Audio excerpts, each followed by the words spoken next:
This is Professor Michael Chapman. I'm one of the most experienced IVF doctors in Australia. I believe that an important part that I can contribute is to educate patients in relation to fertility, infertility, and all that involves. These series of podcasts help to educate you. I hope they are helpful to you. If you wish to know more, however, I'm more than happy to have you contact me via email, which is profmchapman@gmail.com, or make an appointment to see me on 9138 4222.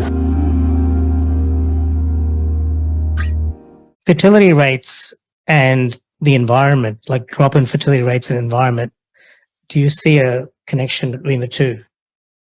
People are, there's a huge amount of research going on trying to link the two. I'm not totally convinced that the extent of the impact. There probably is some impact. There's no doubt that, well, we know that cigarette smoking impairs fertility, that's for sure. Plastic, there's some evidence that infertile women have higher levels of the phthalates that come from plastic water bottles, for instance. If this was the case, then there should be far more infertility than there is.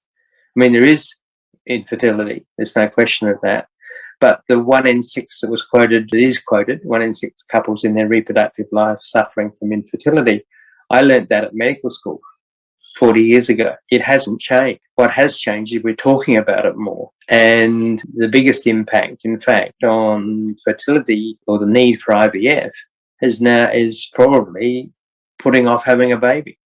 Because the older you are, the less likely you are to get pregnant quickly. So, now that the average age of first baby in Australia is now over 30. When I was a junior doctor, it was more like 25. So 5 years difference has occurred. That people are just not trying to get pregnant soon, young enough.